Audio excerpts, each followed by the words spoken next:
하나님이 애굽에서 백성들을 불러내서 하나님의 백성이 되게 했습니다.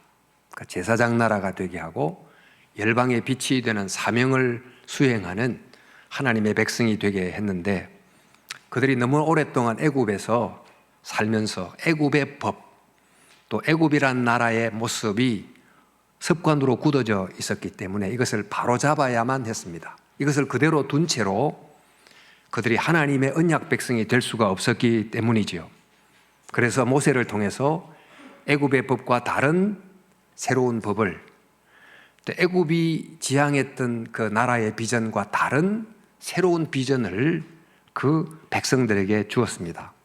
하지만 이 모세를 통해 주어지는 이런 새로운 법은 그들이 애굽에서 알고 있었던 애굽의 법에 자꾸 추가하는 게 아니고 그 법 자체를 통으로 바꾸어 버리는, 그 생각의 틀을 깨는 과정을 겪어야 했기 때문에 이 새로운 법을 받아들이고 새 비전을 마음에 담기가 굉장히 어려웠습니다. 예수님께서 12제자를 부르신 것도 역시 그들로 정말 열방의 빛이 되는, 세상의 빛이 되는 하나님의 백성으로 부르신 이유인데, 그러나 그들도 역시 오랫동안 그들의 조상이 생각해왔던 율법의 방식, 또 그들의 조상을 따라 생각했던 하나님의 나라로 생각하는데 굉장히 익숙해져 있었습니다. 그래서 이들에게 모세의 율법을 바르게 해석해서 가르치시고 또 하나님 나라가 무엇인지를 제대로 알려주려고 했습니다.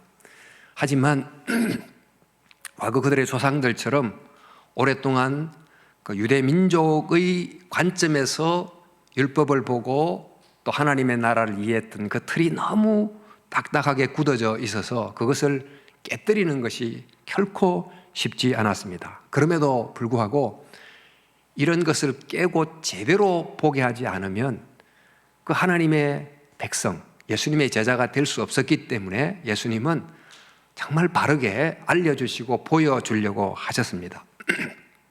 우리도 지금 자유니 공정이니 민주주의니 모든 사람들이 너무너무 이 중요한 나라의 핵심 컨셉을 가지고 이야기를 하지만 대부분 다 자기식으로 자유를, 공정을, 민주주의를 바라보다 보니까 이 내용에 관한 지식을 더하는 게 아니고 내가 지금까지 바라왔던 그 틀 자체를 깨야만 정말 참 의미에 도달할 수 있을 텐데, 그러지 못하다 보니까 서로 똑같은 단어를 말하는데도 대화가 안 되고 소통이 안 되고 그런 것을 경험하지 않습니까? 그래서 예수님께서는 그 하나님의 나라에 관해서 제대로 제자들에게 알려주려고 하고 계십니다.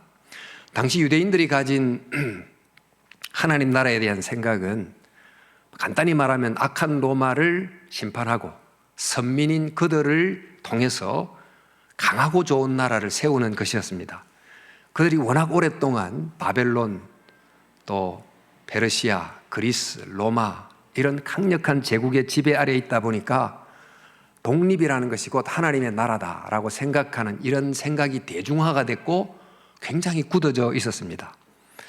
이런 견해를 따라 바라보니까 늘 심판의 대상은 우리를 압제하는 저들이고 구원의 대상은 늘 우리고 악은 저들에게 있고 선은 우리의 편이고 이렇게 생각하는 그런 아주 단순한 생각에 아주 사로잡혀 있었습니다. 그러면서 하나님의 백성의 소명을 충분히 감당하지 못했던 그들 자신의 죄를 잘 보지 못한 채로 그저 독립만 되면 되고 또 그런 강력한 유대 나라를 재건해 줄 다윗 왕과 같은 정치력, 군사력을 가진 메시아가 오기를 기대하고 있었던 것입니다. 그리고 조금 교회가 시간이 지나면서 그 시대에 가장 강력했던 사상의 안경이라고 할까, 헬레니즘을 통해서 거의 모든 사람들이 세상을 보고 신을 보고 자기를 이해하고 있었는데, 그 교인들도 역시 하나님의 나라를 이 헬레니즘이란 이원론의 틀을 가지고 바라보고 이해하곤 했습니다. 우리가 다 알다시피 보이는 현상의 세계와 보이지 않는 이데아 세계로 이렇게 구분을 해놓고 하나님의 나라는 정말 이 창조와 물질을 다 떠난 보이지 않는 이데아의 영혼의 세계다, 이렇게 생각하는 그런 관점으로 오랫동안 하나님의 나라를 생각해 오기도 했습니다. 대부분의 종교들이 이런 방식으로 생각하는 데 익숙했고, 또 초대교회 영지주의가 그런 식으로 복음을 왜곡하려고 했기 때문에 초대교회가 그 영지주의와 굉장히 싸우려고 하기도 했죠. 그런가 하면 요즘은 모든 것을 물질로만 보는 이 물질주의 안경만 끼고 있다 보니까 하나님의 나라는 이 땅에 세워지는 아주 풍요로운 세상, 기술의 세상, 이런 것이 곧 하나님의 나라라고 생각하기도 하고, 또 어떤 사람은 하나님의 나라는 우리의 마음속에 임하는 평화, 정말 평정이라고 생각하면서 하나님의 나라를 심리학적으로 해석하는 경우도 있습니다. 자, 여러분 다 각각 그들의 고정된 프레임으로 보면서 하나님의 나라가 무엇인지를 제대로 알지 못하고 있었는데, 정말 정신을 바짝 차리지 않으면 기독교 신앙의 가장 핵심적인 이 진리인 천국, 구원, 또 하나님 같은 이런 핵심 개념을 그릇된 견해를 따라서 생각하기 쉽고, 자, 그러면 오랫동안 믿기는 하는데 신앙의 본질에 이르지 못하고, 성경을 많이 읽었는데도 성경이 무엇을 말하는지를 깨닫지 못한 채 신앙생활을 할 수가 있는 것입니다. 그래서 예수님은 무엇보다 중요한 이 하나님의 나라에 대한 개념을 바로잡게 하기 위해서 비유로 가르치셨어요. 그러니까 비유가 아니면 그들이 생각했던 이 틀을 따라서 가르치면 이해가 안 되니까 비유를 통해서 완전히 틀을 바꾸며 바르게 생각하게 하도록 가르치게 된 것입니다. 자, 그러면 그 예수님이 가르치셨던 하나님의 나라는 어떤 나라입니까?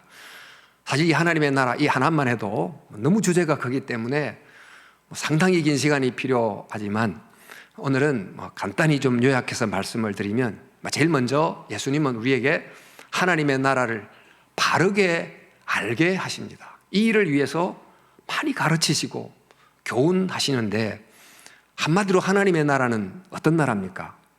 그러니까 하나님이 왕으로 다스리는 나라입니다. 하나님의 나라를 우리는 공간으로 이곳에 있는가 저곳에 있는가 자꾸 공간을 가지고 생각하기 쉽지만, 하나님의 나라는 통치의 문제이지요. 그러니까 하나님이 다스리면 하나님 나라고, 사탄이 다스리면 사탄의 나라고, 인간이 다스리면 인간 나라입니다. 그 하나님의 나라는 또 천국, 하늘나라 이렇게도 부르기도 합니다. 근데 이 하늘이라는 이 단어는 유대인 경우는 하나님이란 말을 함부로 부르지 못해서 썼던 대체어, 하나님에 대한 대체 용어이기 때문에 하늘나라 그러면 또 하나님 나라이기도 합니다. 그러나 사실 성경이 말하는 그 하늘이라는 뜻을 제대로 알면 하나님 나라와 하늘나라가 사실 같다는 것을 알게 되는데, 우리는 주로 하늘 그러면 땅과는 완전히 떨어져 있는 저 아득한 어느 곳으로 생각하곤 합니다. 그런데 성경이 말하는 하나님의 나라는 정반대로 땅과 아주 신비롭게 깊이 연결된 어떤 곳이 하늘이에요. 마치 우리가 몸과 머리가 있습니다만, 그러니까 몸과 머리가 분리되어 있으나 이 머리가 몸의 모든 신경세포와 연결되어 있고, 또 머리에 있던 사인이 세포의 모든 것에 맞닿아 있는 것처럼 이 하늘이라는 것도 땅과 분리되어 있지만 완전히 떨어져 있지 않는 아주 신비로운 방식으로 땅의 모든 영역과 연결되어 있고, 땅에 살아가는 모든 생명체와 연결되어 있는 이른바 이 땅이라고 하는 모든 것을 컨트롤하는 컨트롤 센터와 같은 곳이 성경이 말하는 하늘입니다. 그래서 예수님께서 성천하시고 하늘로 가셨다 했을 때 그 하늘은 이 땅을 떠나서 아무런 고통도 없는 저 땅과 분리된 저 세상으로 갔다는 뜻이 아니고, 이 땅을 다스릴 수 있는 그런 하늘 지휘소로 가셨다, 그런 뜻이에요.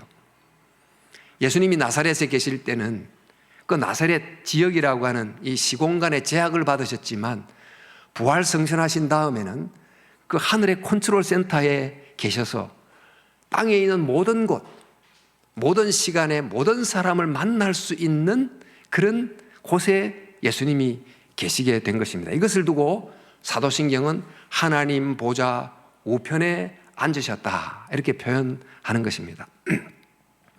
이렇게 볼 때 하늘나라는 땅과 분리된 저기 계신 어떤 하늘에 있는 어떤 나라가 아니고, 하늘나라라는 것은 땅 위의 지위소인 하늘과 연결된 모든 땅이에요. 그 하늘의 다스림을 받고 연결된, 그래서 하나님의 백성이 된 사람들을 상징으로 말하면, 숫자 상징으로 말하면 14만 4천, 또 다른 상징으로 하면 새 예루살렘 성, 이곳 하나님의 나라가 된 백성이고, 또 이 타락된 세상이 하늘과 연결된 땅이 되므로 마치 비를 내리고 빛을 줌으로 땅이 생명의 공간이 된 것처럼 회복된 바로 이 세상을 새 하늘과 새 땅이라고 합니다. 그러니까 하나님 나라는 하늘나라인데, 하늘나라라는 것은 하늘과 연결됨으로 변화된 새로운 백성들, 또 하늘과 연결됨으로 회복된 새 하늘과 새 땅을 다 합쳐서 하늘나라 이렇게 말할 수 있어요. 이게 하나님 나라지요. 하나님이 다스리며 하시는 사람과 세상, 이게 다 합쳐진 곳입니다. 또 하나님 나라를 영생이라고 말하기도 합니다. 우리 영생이란 말이 요한복음 3장 16절, 하나님이 세상을 이처럼 사랑하사 독생자를 주신 이유는 믿는 자마다 영생을 얻게 하기 위함인데, 그 영생이 뭡니까? 영원한 생명이지요. 근데 영원한, 그러니까 벌써 시간을 초월한, 시간과 관계없는 영원히 존속되는 생명, 이렇게 이제 느낌이 옵니다만, 그러나 사실 이 영원이라는 이 의미를 성경의 의미로 봐야 돼요. 사도 요한이 요한복음을 쓰면서 헬라 철학에 깊이 젖어든 사람들에게 복음을 전하기 위해서 헬라적 개념인 영원이라는 단어를 사용했는데, 이 영원이라는 것은 사실 헬라 사회에서는 시간의 세계와 영원의 세계 이렇게 구분을 해요. 그러니까 시간이 작동하는 세계와 시간과 아무런 관계가 없는 세계, 이렇게 구분을 하지만 성경에는 그런 개념이 없습니다. 성경은 지나가는 세대와 다가오는 세대, 이렇게 구분이 되어 있어요. 그러니까 하나님의 뜻을 거역함으로 타락한 세상은 점점 사라집니다. 그런 사람도 사라집니다. 그러나 하나님의 말씀을 듣고 순종함으로 회복되는 새로운 시대가 이렇게 다가오고 있어요. 이 다가오는 세대가 하나님과 함께 영원히 존속합니다. 바로 그런 새로운 시대를 영원하다라고 하는 것입니다. 이게 영생입니다. 그런 세상에서 우리가 지금 디지털 세상을 살고 있지만, 얼마 전만 해도 아날로그 세상이었죠. 아날로그 시대가 이제 서서히 지나가고 디지털 시대라고 하는 새로운 시대가 오게 되면서 삶 자체도 아날로그적 삶이 자꾸 사라지고, 은행도 요즘 스마트폰으로 작동하는 이런 디지털적 삶으로 우리가 점점 이렇게 가게 되는 것입니다. 이것처럼 하나님을 거역했던 옛 세대, 또 옛 삶의 방식, 하나님과 관계없이 살아갔던 옛 삶의 방식은 결국 다 사라집니다. 허무하게. 그러나 하나님을 의지하고 하나님을 주로 모시는 그런 새로운 세대가 오고 있고, 그 세대는 영원하게 될 것입니다. 그래서 이런 옛 세대가 지나가고 새로운 세대가 오고 있는데, 이런 옛 세대, 즉 새하늘, 옛 하늘과 옛 땅이 일시에 사라져버리고 일시에 새하늘과 새 땅이 오지 않고, 옛 시대가 지나가면서 새 시대가 오니까 두 시대가 이렇게 함께 겹쳐져 있어요. 아날로그 시대와 디지털 세대가 겹쳐 있듯이 겹쳐져 있는데, 서서히 옛 시대는 지나가고 새 시대가 오고 있습니다. 그래서 영생을 얻었다, 이 말은 지나갈 세대의 삶의 방식으로 살지 않고 이제 새롭게 예수님을 통해서 다가오는 시대에 참여하고 그 시대에 맞는 삶을 살게 됐다는 것입니다. 그런데 이 삶, 이게 이제 영생인데, 이 영생은 앞으로 이 하나님의 나라가 완성됐을 때 충만히 누릴 수 있지만, 그러나 아직 완성되지 않았던 이 순간에도 부분적으로 맛보면서 누릴 수가 있습니다. 바로 이것이 영생이라서 성경이 말하는 영생은 영어로 번역하면 everlasting life, 이런 생명보다 사실은 new life예요. 또 우리 다른 번역은 the life of the age to come, 올 세대의 생명, 이렇게 번역하는 것이 더 정확합니다. 3번은 부자 청년이 예수님께 와서 이런 질문을 하죠. 선생님, 제가 무엇을 하여야 영생을 얻겠습니까? 이렇게 질문했는데 이 질문의 의미는 선생님, 제가 어떻게 해야 죽어서 저 천당에 갈 수 있습니까? 그 비결을 좀 알려주세요. 이런 질문으로 물은 게 아니고, 지금 하나님이 메시아를 보내셔서 그 메시아를 통해서 지금 악한 세대가 지나가고 지금 하나님의 통치하는 새로운 시대가 오고 있는데, 어떻게 하면 그 하나님의 새로운 시대에 제가 참여해서 그 시대 속에서 살아가는 삶을 내가 붙들 수 있겠습니까? 이런 이야기를 지금 하고 있는 것이에요. 어떻게 그 생명을 얻습니까? 예수님은 나를 따르라 이렇게 하셨는데, 우리 그 한 인물을 예를 들자면 삭개오가 있어요. 삭개오가 이전에 세리로 살다가 정말 부를 추구하며 그걸 주로 생각하며 살다가 그 세리의 삶을 버리고 하나님을 주로 모시는 제자의 삶을 살게 되잖아요. 그러면서 그는 예수님이 가져올 새로운 시대에 드디어 참여하게 됐고, 그 시대에 참여함으로 새로운 삶을 경험하기 시작했어요. 옛날에는 죄책감을 가지고 다른 사람 비난을 받고 막 이렇게 정말 불편한 삶을 살았다가 예수님을 따르기 시작하면서 전혀 다른 종류의 삶이 경험이 되지 않겠어요? 그러니까 새로운 오는 시대에 새로운 삶을 그가 맛보게 됐습니다. 이렇게 예수님을 그 부자 청년이 따랐다고 하면 그가 지금 부자 청년으로 살았던 그런 삶과 라이프와는 또 다른 종류의 새로운 삶이 예수님을 통해서 확 열리게 될 거라는 이야기입니다. 그래서 예수님을 따르면 예수님을 통해서 앞으로 완성될 그 새로운 시대에 들어가서 살아갈 정말 영생을 미래에 누리게 되겠지만, 동시에 지금 오고 있는 그 시대를 경험하고 살아가는 현재의 영생도 맛볼 수 있다는 것입니다. 그래서 성경에 보면 이 영생은 앞으로 있을 미래적 삶이기도 하지만 현재 이곳에서도 경험하는 생명이기도 해요.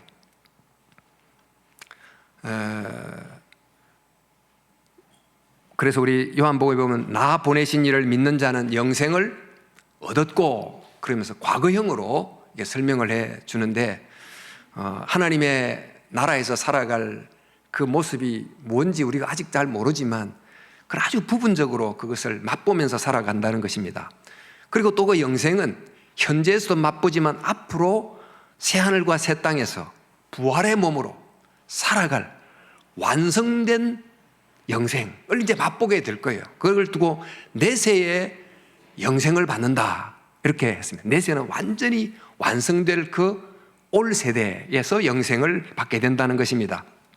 이처럼 예수님은 제자들에게 하나님의 나라를 바르게 알려주시려고 합니다. 왜냐하면 하나님의 나라를 바르게 알아야 정말 예수님의 제자가 될 수 있기 때문입니다.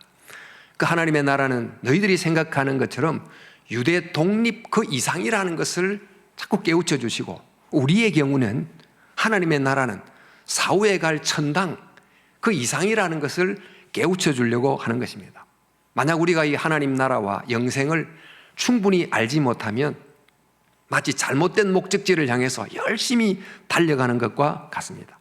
하나님의 나라가 뭡니까? 하나님이 다스리는 모든 땅, 모든 사람이에요. 그러니까 문제는 누가 다스리느냐 하는 것이죠.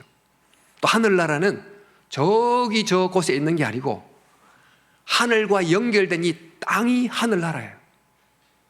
그래서 저와 여러분들이 지금 이곳에서 그 하나님과 어떻게 연결되고 그 하나님과 하나님이 왕으로 다스리느냐가 중요하다. 이게 이제 첫 번째 하나님 나라에 대한 중요한 교훈이 되겠습니다. 자, 이제 예수님은 하나님의 나라가 무엇인지를 알게 하시고는 그 하나님 나라에 들어가게 해 주세요. 우리가 어떻게 하나님 나라에 들어갑니까? 어떻게 영생을 얻습니까? 우리는 주로 하나님 나라에 들어간다 이렇게 표현하지만 사실 더 정확하게 말하면 하나님의 나라가 우리에게 오는 것입니다. 우리는 미래에 저 천당에 들어간다고 얘기지만 사실은 그 전에 이미 하나님 나라가 우리에게 가까이 오셨습니다. 예수님께서 천국이 가까이 우리에게 왔다, 회개하라 이렇게 말씀하지 않았습니까? 그러니까 많은 종교들은 우리가 하나님께 간다 그러지만 성경은 하나님 우리에게 오신다라고 하시죠. 인간이 하나님을 거부했습니다만 그 거부당한 하나님이 거부한 인간을 찾아가세요. 그를 살리기 위해서. 아담이 범죄를 했을 때 아담아 내가 어디 있느냐 하고 아담 곁으로 찾아가시고, 또 바벨탑을 지으면서 온 인류가 타락하게 됐을 때 바로 하나님은 아브라함을 택하시고 아브라함의 후손을 택하셔서 그와 그의 후손들을 통해서 다른 열방들에게 가까이 가십니다. 먼저 택함 받은 백성들을 통해서 앞으로 택할 열방들 가까이로 하나님이 가시는 거죠. 그런데 그 택함을 먼저 받은 백성들이 죄를 지어요. 하나님이 열방에게 가까이 가는 통로가 되지 못합니다. 그들이 하나님에게 장애거리가 되고 문제가 되고 골칫거리가 됐어요. 자, 그러나 하나님은 다시 그 참 아브라함의 후손으로 예수 그리스도를 보내시고 예수 그리스도를 통해서 또 한 번 더 거역하는 백성들에게 거역 받으신 왕이 그들을 살리러 인간에게 가까이 오시는 것입니다. 그러니까 천국이 가까이 왔다 이 말은 내가 죽으면서 갈 천당이 내 옆으로 왔다 그런 뜻이 아니고 나를 살리기 위해서 예수님을 통해서 하나님이 다시 왕으로 내 곁에 오셨다는 거예요. 나는 그 왕을 거역하고 배신하고 그랬지만 거역받으신 왕이 거역하는 백성을 살리기 위하여 다시 우리 곁으로 가까이 오셨다. 한 번은 바리새인이 예수님에게 하나님 나라가 어디 있습니까? 하고 물었습니다. 그럴 때 예수님이 이렇게 말씀합니다. 하나님 나라는 볼 수 있게 임하는 것이 아니요. 유대 백성들이 생각하는 볼 수 있는 그 유대 독립이라는 형태로 임하는 게 아니고 또 여기 있다 저기 있다고도 못하리니 하나님의 나라는 너희 안에 있느니라 그랬어요. 자, 하나님의 나라가 너희 안에 있다 그러면 하나님의 나라는 우리의 마음속에 있는가? 그러니까 within you, 너의 마음속에 있다 이렇게 생각할지 모릅니다. 그러나 그런 뜻이 아닙니다. 또 하나님의 나라는 너희 가운데 있다. 그러니까 예수님이 지금 바리새인들에서 둘러싸여 있는데 그 바리새인들 너희들 공동체 속에 있다. 어떻게 바리새인들 속에 지금 하나님 나라가 와 있습니까? 그런 뜻도 아니고 더 정확하게 말하면 하나님의 나라는 너희들이 손잡을 수 있는 가까운 곳에 있다 이런 뜻이에요. 그러니까 바리새인들이 손을 잡을 수 있는 가까운 곳에 있는 분이 누구입니까? 지금 예수님입니다. 그러니까 예수님에게 하나님의 나라가 이미 와 있고 또 예수님께서 병을 고치시고 복음을 전파하시고 치유하시고 또 죄인들을 회심시키시는 이런 예수님이 행하신 그들의 눈으로 볼 수 있고 손으로 잡을 수 있는 그 사역 속에 하나님의 나라가 이미 와 있다는 것입니다. 이처럼 하나님의 나라는 예수 그리스도를 통해서 또 예수 그리스도께서 하시는 일을 통해서 우리에게 가까이 와 계세요. 하지만 이 가까이 와 계신 하나님의 나라를 잘 보지 못합니다. 그래서 하나님 나라가 어디 있습니까? 하나님의 나라가 바로 그들 앞에 있는데 하나님 나라가 어디 있습니까? 하고 묻습니다. 지금 하나님 우리에게 가까이 와서 우리의 마음의 문을 두드리시지만 하나님이 두드리는 소리를 듣지 못합니다. 우리에게 다양한 환경을 통해서 때로는 다양한 만남을 통해서 어떤 때는 말씀의 묵상을 통해서 여러 방식으로 우리에게 가까이 찾아오시고 때로는 문을 두드리시고 하지만 보지 못하고 듣지 못하고 그런 경우가 많습니다. 이든 이 하나님의 나라가 예수님을 통해서 우리에게 왔습니다. 근데 오셨는데 그 오신 모습이 어떤 모습으로 오셨을까요?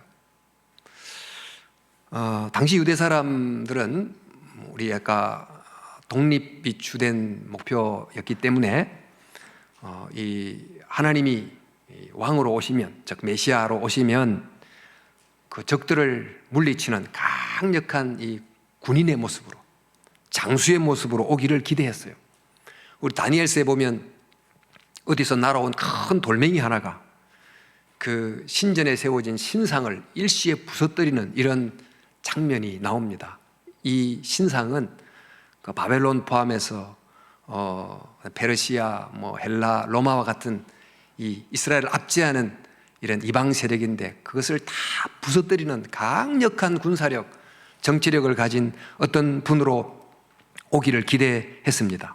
세례 요한마저도 도끼가 나무 뿌리에 놓였다라고 말씀하시면서 이 하나님이 도끼를 들고 범죄하는 또 악한 사람들을 일시에 그냥 뿌리째 찍어버리는 그런 심판자로 오기를 기대했는데, 지금 만약 그런 모습으로 와서 정말 천지를 뒤집어 놓으셨다면 와, 하나님이 오셨구나 이렇게 알았을 거예요.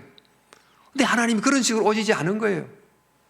여전히 사악한 헤롯은 떵떵거리면서 왕으로 살아가고 있고, 또 로마 군인들이 예루살렘 거리를 꽉 채우면서 활보하고 있고, 이런 모습을 보면서 도대체 하나님이 왕으로 오셨다면 어디 계신가? 이런 질문을 세례 요한마저도 하게 된 것입니다. 근데 하나님은 어떻게 오십니까? 하나님은 그렇게 오시지 않고 이렇게 오세요. 우리 누가복음 8장 5절에 씨를 뿌리는 자가 그 씨를 뿌리러 나가서, 그 하나님이 왕으로 오시는데 이 악인과 세상을 당장에 심판해버리는 강력한 군인, 심판자 이런 모습으로 오시지 않고, 또 지금 꽁꽁 얼어붙은 겨울의 땅을 순식간에 꽃이 피는 봄으로 확 바꿔버리는 그런 마술사처럼 오시지 않고, 아직 얼어붙어 있는 이 겨울의 땅에 봄에 씨를 뿌리는 농부의 모습으로 오신 거예요. 이런 모습으로 조용히 봄을 가지고 오시다 보니까 하나님이 오셨는가? 예수님 안에 우리를 찾아오신 하나님을 깨닫지 못하는 것입니다. 그래서 사람들이 예수님의 말씀을 들어도 아무런 관심이 없고 길가밭처럼 무관심하기도 하고, 어떤 사람은 돌짝밭처럼 조금 관심을 갖지만 금방 잊어버리고, 어떤 사람은 가시밭처럼 관심을 갖지만 자기 관심에 붙들려 가지고 하나님의 나라가 별 삶의 의미가 없는, 그런데 어떤 소수의 사람이 그 말씀을 옥토가 씨를 받아들이듯이 그렇게 말씀을 받는 것입니다. 예수님 안에서 정말 하나님이 나를 찾아오셨다는 것을 발견하고 하나님을 영접하고 삶의 방향을 바꾸고 회심하고 돌이키고, 이런 일들이 여기저기서 일어나게 됐어요. 그러니까 이곳저곳에서 꽁꽁 얼은 겨울에 이 얼음판이 쩍쩍 갈라지는 균열들이 여기저기 보이기 시작하고, 정말 이 봄에 아주 움이 여기저기서 보이기 시작하는 것입니다. 이렇게 어쩌면 조용히 그러나 깊숙한 방식으로 봄을 가져오시는 분으로, 농부로 지금 예수님이 오시는 거죠. 근데 이제 왕이 이런 방식으로 오시는데 이것을 방해하기 위해서 사탄은 계속 가라지를 뿌리고 또 믿지 못하게 방해하고, 이제 그러다 보니까 예수님을 통해서 변화된 알곡들도 자라지만 또 사탄이 뿌린 가라지들도 함께 자랍니다. 이 알곡과 가라지가 구분이 안 된 채로 함께 쭉 자랍니다. 우리가 볼 때는 이 가라지를 단번에 그냥 없앴으면 좋겠지만, 하나님은 이 두 알곡과 가라지가 함께 자라도록 가만히 두고 계세요. 우리가 이제 세상을 보면 한편은 하나님 나라가 왔다는 모습도 보이는 것 같고, 어떻게 보면 하나님 나라가 오지 않은 것 같기도 한 이 두 면이 함께 공존을 하는 거죠. 우리의 마음속에도 예수님 믿고 변화된 부분도 믿는 것 같은데, 예수님을 오래 믿어도 전혀 바뀌지 않는 그런 가라지 같은 모습이 또한 있게 되는 것입니다. 이렇게 하나님의 나라는 정말 온 것 같은데 아직 오지 않은 것 같은 이런 시대를 우리가 살아가고, 이것을 두고 하나님의 나라는 이미 왔는데 아직 완전히 오지는 않았다, 이렇게 말씀합니다. 즉 지금 지나가는 시대가 있고 다가오는 시대가 함께 공존을 하고 있다는 것입니다. 앞으로는 결국 이 알곡과 가라지를 구분하는 때가 오고, 또 양과 염소를 구분하고 충성된 종과 불충한 종을 구분한 때가 오지만, 그러나 주님은 그 가라지를 심판하고 또 염소를 심판하는 그런 때를 계속 연기하고 계세요. 계속 딜레이하고 계시는 것입니다. 왜 그렇게 하는 건가? 그 이유는 회개할 시간을 줘서 더 많은 이들이 예수님 안에서 찾아온 그 하나님을 발견하고 하나님을 영접하고 그들 속에 하나님의 나라가 임하고, 그렇게 하도록 계속 인내하고 기다리는 거예요. 만약 하나님이 그렇게 하지 않으시고 오시자마자 심판자로서 바로 심판을 행했다면, 사실 우리들이 다 원래 가라지 같은 존재인데 어떻게 우리가 구원을 받을 수가 있겠습니까? 그러니까 지금도 주님은 농부처럼 계속 우리의 마음에 은혜의 씨를 뿌리고 말씀의 씨를 뿌리고 뿌려진 씨가 자라도록 성령을 보내시고 은혜의 물을 이렇게 부으시고 하고 계시는 것입니다. 그래서 우리가 바로 우리를 살리기 위해서, 거역하는 우리를 살리기 위해서 거역받으신 왕이 오신 그 왕을 영접하면, 그 하나님이 회복하는 그 말씀을 따라 살아가면 미래에 하나님이 완성할, 다가올 시대가 완성될 그 미래의 하나님 나라 영생에 들어가게 될 것입니다. 그러나 동시에 지금 이 고단한 현실 속에 살아가면서 그 이미 임한 하나님의 나라를 맛보면서 살아갈 수 있게 되는 것입니다. 우리 찬송가처럼 초막이나 궁궐이나 그 어느 곳에나 주 예수 모신 곳이 하늘나라 라는 찬송가 가사와 같이 그런 참 지금 임한 하나님의 나라를 붙들고 하나님의 나라가 아직 오지 않은 이 힘든 세월을, 이 힘든 어려운 땅을 살아갈 수 있게 된다는 것입니다.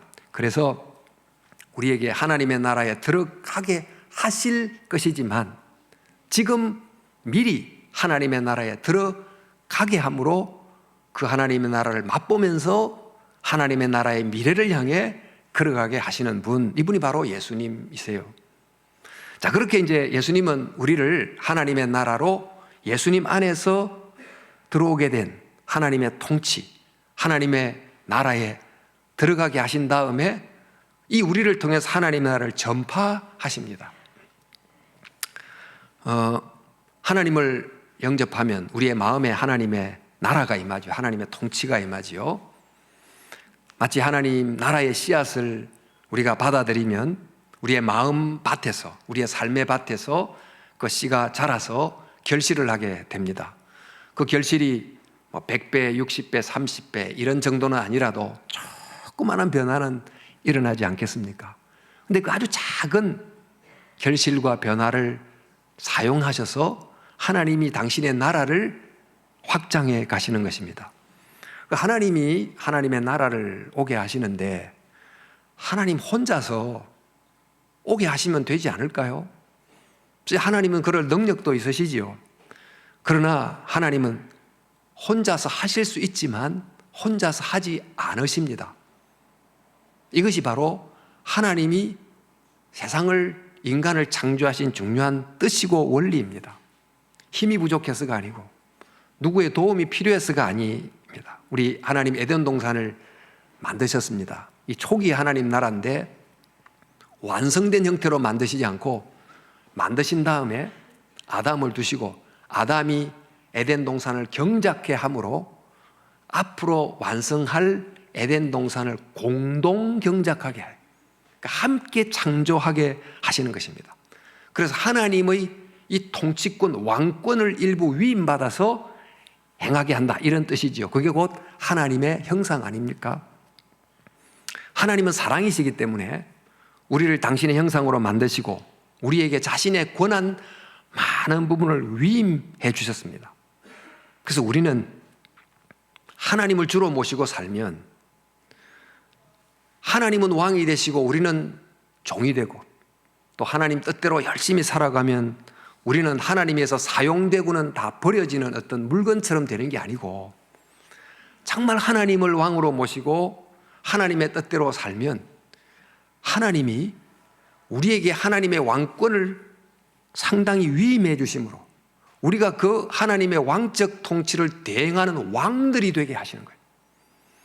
그러니까 하나님의 말씀에 온전히 순종하는 사람은 내 마음도 다스릴 수 있고 내 가정도 아름답게 가꾸어 갈 수 있고 또 갈등의 세상도 평화로 바꾸어 갈 수 있고, 그러면서 주어진 영역에서 하나님 같은 통치를 이루어내는 왕 같은 존재로 살아가게 되지 않습니까? 그래서 하나님의 나라는 하나님 혼자서 왕이시고 다른 모든 존재는 종이 되는 그런 이런 피라미드식 나라가 아니고, 하나님의 나라는 하나님은 왕이시지요. 그러나 하나님이 모든 사람들을 왕 같은 존재로 만들어주시는 나라가 하나님의 나라예요. 그래서 우리 계시록에 보니까 그들로 우리 하나님 앞에서 나라와 제사장, 우리 나라란 말이 왕들이란 뜻이에요. 왕들과 제사장들로 삼으셨으니 그들이 땅에서 왕노릇 하리로다 했습니다. 이처럼 예수님은 우리에게 하나님 나라를 알게 하시고 또 하나님의 나라에 들어가게 하신 후에, 하나님의 통치를 받게 하신 다음에 이런 우리를 통해서 하나님의 나라를 이루어 가시는 것입니다. 그러니까 하나님은 우리가 할 수 없는 일을 맡기지 않으세요. 십자가의 죽음, 이런 일은 가장 힘든 일은 주님 혼자서 다 맡으세요. 그런데 복음을 전하는 일, 갈릴리에 함께 다니면서 사역을 하는 일, 이런 일은 제자들과 함께 다니면서 제자들에게 때로는 맡기시고 그들을 정말 하나님 형상으로 높여 가시는 것입니다. 그래서 우리가 예수님을 믿고 또 믿음으로 행하는 크고 작은 모든 일들이 하나님이 이루실 그 하나님의 나라를 건설하는 아주 긴요한 이 재료가 되도록 정말 부족한 우리를 사용해 주시는 거죠.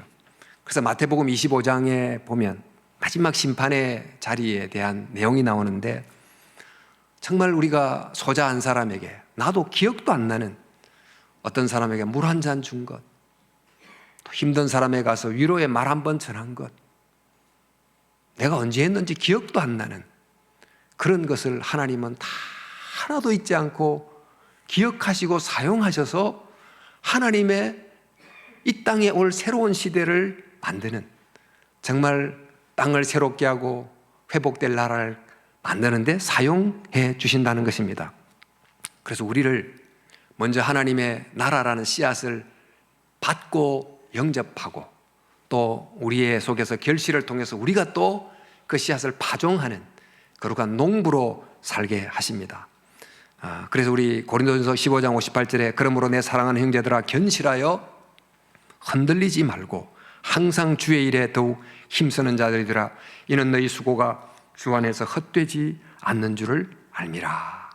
그러니까 하나님의 은혜를 따라 또 말씀을 따라 살아가는 이 모든 것들은 나를 바꾸고 나를 통해서 하나님의 나라를 오게 하는 너무나 소중한 일이 된다 하는 것입니다. 그러므로 저와 여러분들이 이곳에서 내가 어떤 일을 하느냐 그런 것보다도 하는 일이 크냐 적냐 또 삐깔이 나느냐 안 나느냐 그런 것이 아니고 주님의 마음으로 행하느냐, 주님의 말씀을 따라 행하느냐, 주님이 내게 감동을 주는 대로 행하느냐, 그렇게 하면 그 작은 하나하나가 다 내가 먼저 내 안에 하나님의 나라가 임하고 또 나를 통해 하나님의 나라가 확장되게 되는 도구가 되는 것입니다.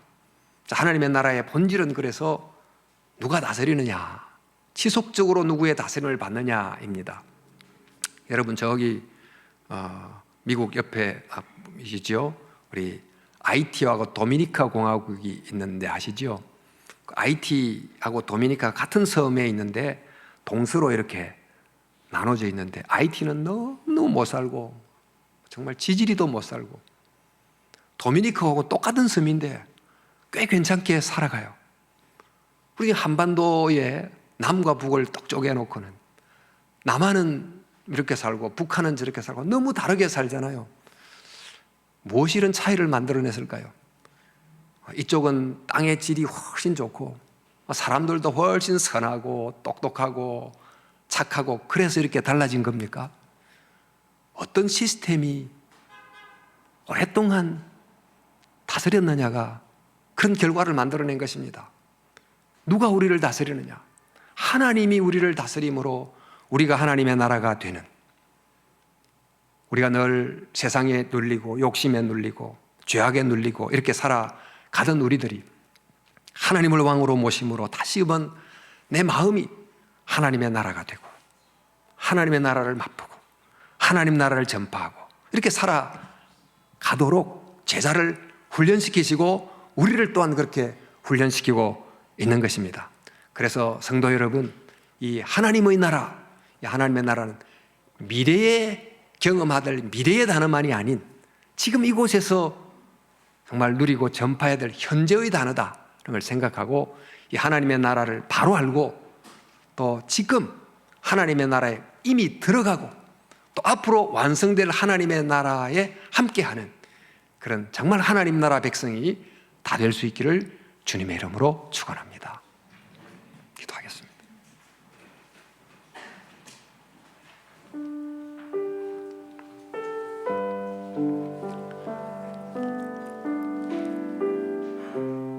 하나님 나라를 가르치신 예수님, 지금 우리에게도 우리가 생각하고 있는 우리 방식의 하늘나라 영생을 넘어서서 하늘나라와 영생이 무엇인지를 바르게 알게 하시고 또 그 나라에 지금 들어가게 하시고 또 그 나라를 전하게 하신 것을 기억하고 하나님 아버지, 예수님 믿는 우리들이 바로 예수님 전하신 이 하나님 나라를 잘 알고 또 깨닫고 또 그 은혜를 누리며 살아가도록 주여 우리와 함께 주시옵소서. 우리 시간 마음을 다해서 동성으로 잠시 한번 기도합시다. 하나님 아버지,